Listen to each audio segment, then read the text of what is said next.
Tanya anak-anak, apa hukum puasa Ramadan yang kita duk puasa tiap-tiap tahun? Tanya tuan-tuan. Tanggungjawab untuk mengajarkan fardu ain ini adalah tanggungjawab ayah dan suami. Suamilah yang wajib mengajarkan isterinya. Ini ilmu al-ma'lum min ad-din bid-darurah. Maklumat-maklumat yang mesti kena tahu, mesti orang yang di bawah tanggungan kita kena tahu. Nah, hukum berpuasa Ramadan. Nampak simple ni, orang yang ahli mengaji masjid surau sebelum PKP kan, selalu duduk pergi semayang masjid surau. Allah ustaz, hukum puasa Ramadan ni ustaz tak ada orang tak boleh jawab. Jangan kata macam tu tuan. Tanya dulu anak-anak kan, sebab saya mengajar sekolah menengah kan. Dahulu 8 tahun saya mengajar sekolah menengah, saya tahu keadaan anak-anak remaja kita sekarang sangat menyedihkan. Benda-benda yang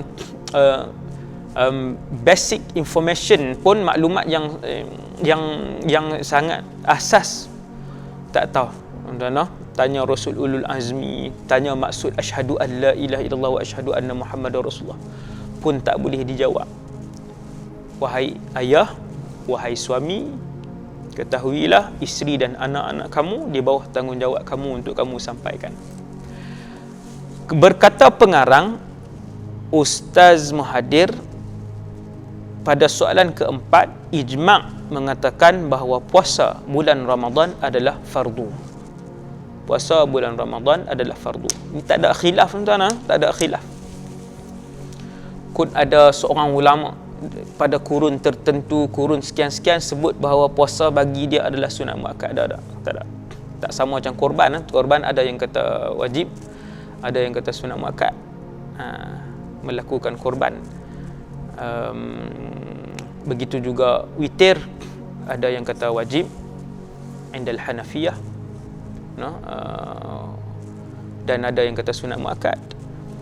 Adapun puasa Ramadan, ijma' keseluruhan para ulama, ke semua mazhab dan ke semua ulama, termasuk ulama-ulama di luar mazhab 4 pun mengatakan ianya fardu puasa Ramadan. Soalan kelima, rukun ataupun fardu puasa.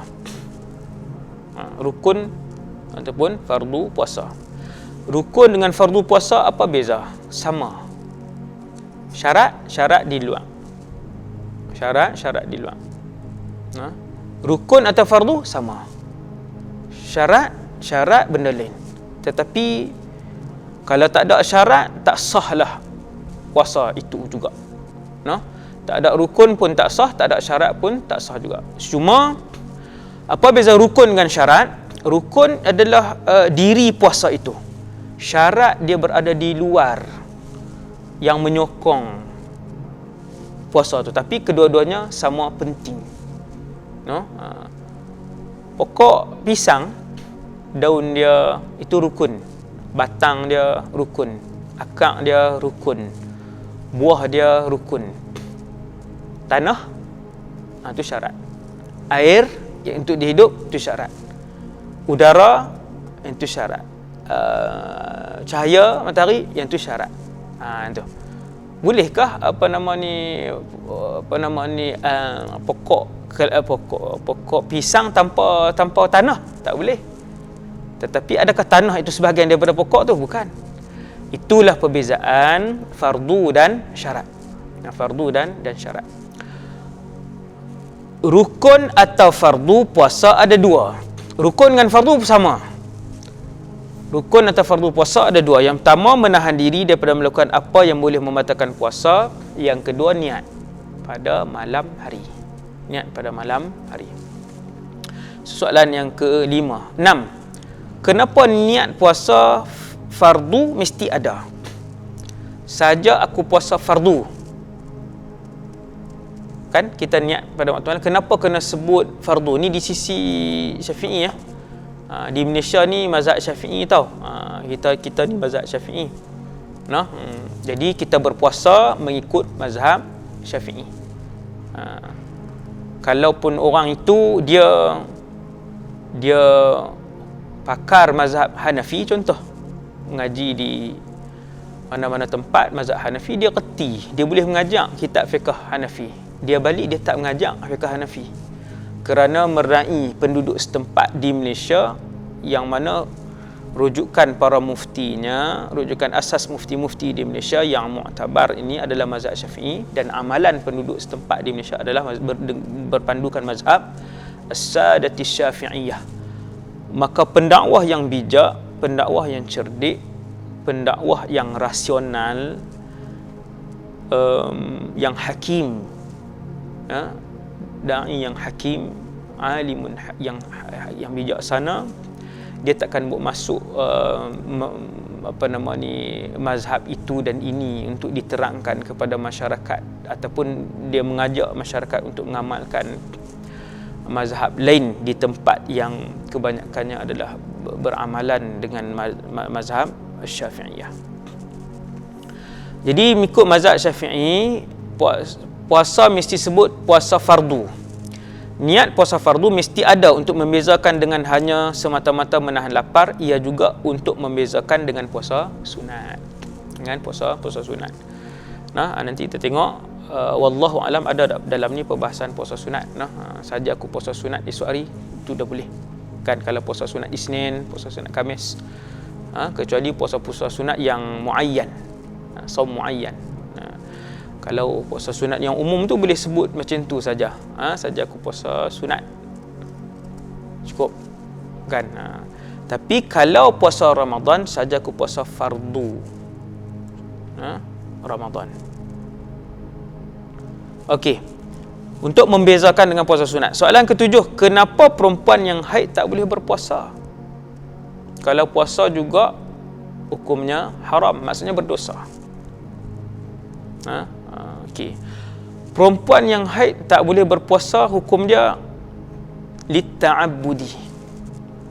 Kerana apa maksud ta'abbudi? Kerana itu kehendak syarak. Tak faham juga, kerana itu kehendak Allah Subhanahu Wa Taala. Itu je jawapan dia, kehendak Allah. Apa sebenar-benar rahsia dia hanya diketahui oleh Allah Subhanahu Wa Taala.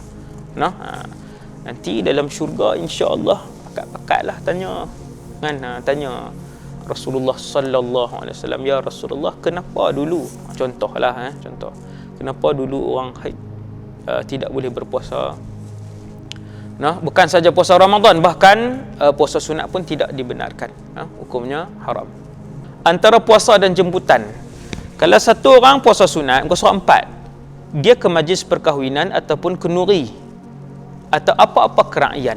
Kenuri, orang panggil buat kenuri, kahwin ke atau bukan kenuri kahwin ke, maka afdal, kata para ulama, lebih utama dia berbuka. Siapa dia ni? Hak puasa tadi ni lah, hak puasa sunat tadi. Dia ni siapa? Yang berpuasa sunat tadi. Tentang bulat perkataan dia, buat anak panah, pi kat berpuasa sunat, garis kataan berpuasa sunat. Dia berbuka, afdal dia berbuka dan memakan hidangan jika orang yang menyebutnya boleh tersinggung jika dia tidak memakan hidangannya. Kita kenal orang tu. Dia ni kalau dia jamu makan, tak makan, esok tarik muka. Nanti tarik muka. Tuan. Jadi saya dulu balik tak berapa nak gemuk sangat. Kemudian bila balik berceramah apa semua, orang jamu makan. Adakah orang jamu mungkin 7.5? Lepas ceramah orang jamu makan. Jadi bila makan lewat, subhanallah, badan pun makin besar. Dan pernah saya ambil keputusan untuk tak makan. Makan siap-siap, tak makan. Bila tak makan, orang tarik muka. Subhanallah.